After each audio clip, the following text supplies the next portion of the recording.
Hello friends, welcome to my channel math solution. जैसा कि मैंने आपसे कहा था कि मैं फर्स्ट क्वेश्चन का आज डेफिनेशन करवाऊंगी। तो जो हमारा फर्स्ट क्वेश्चन था वो था मानव भूगोल की परिभाषा, प्रकृति एवं विषय क्षेत्र। तो इसको सबसे पहले लिखेंगे परिचय, ठीक है। तो परिचय में हम लोग लिखेंगे मानव भूगोल भूगोल की एक प्रमुख शाखा है।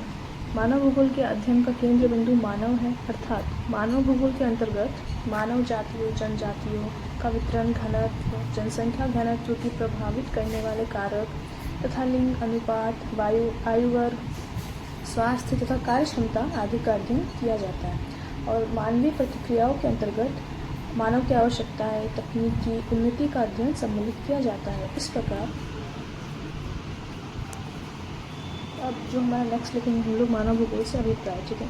तो भूगोल की एक प्रमुख शाखा है जिसके अध्ययन का एक पक्ष मानव तथा उसके क्रियाकलाप तथा दूसरा पक्ष उसके प्राकृतिक वातावरण की शक्तियाँ एवं उनका प्रभाव है।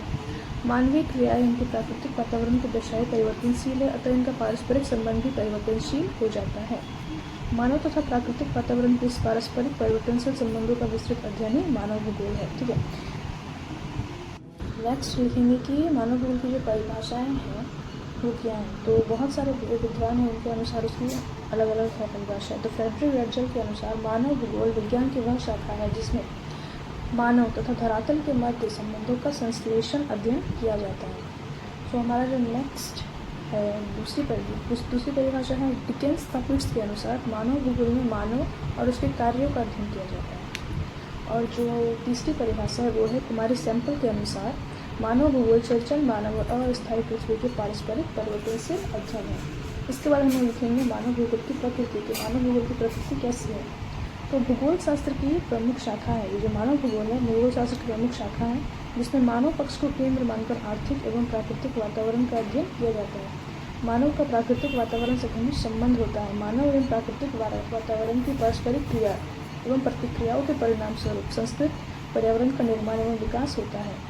अतः संस्कृतियों की व्याख्या करने पर मानव एवं प्राकृतिक वातावरण का परस्पर संबंध होता है जो कि मानवीय क्रियाएं और प्राकृतिक वातावरण की दशा से परिवर्तनशील है, तो इनका पारस्परिक संबंध भी परिवर्तनशील हो जाता है। अतः मानव भूगोल क्रियाशील मानव एवं प्रकृति के परिवर्तनशील संबंधों का अध्ययन है। और अब इसका जो हम लोग नेक्स्ट लिखेंगे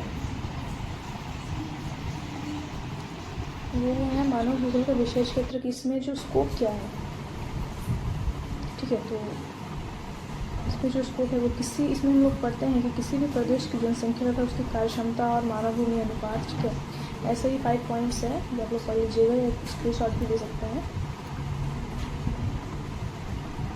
1 2 3 4 5 पॉइंट्स है। और अगर आप हमारे चैनल पर नए हैं तो सब्सक्राइब कीजिए ताकि आपको वीडियो आसानी से मिल सके, ठीक है। अब आ जाते हैं नेक्स्ट टॉपिक पे। उसके बाद हम लिखेंगे मानव भूगोल की शाखाएं, तो उसकी शाखाएं क्या हैं, ठीक है। तो मानव भूगोल के अंतर्गत तो केवल हम लोग मानव और उसके वातावरण का ही आर्थिक अध्ययन नहीं करते, लेकिन वरन उसमें आर्थिक भूगोल, राजनीतिक भूगोल से बहुत सारे भूगोल सम्मिलित है जिसका हम लोग अध्ययन करते हैं, ठीक है। और इसको बहुत सारे शाखाओं में विभाजित किया जाता है, ठीक है। वो इस वीडियो में आपको मिल जाएगी। तो ऐसी वीडियो अगर आपको और ऐसे कंटेंट चाहिए तो please like share and subscribe ताकि आपको भी जो कंटेंट है वो मिल सके।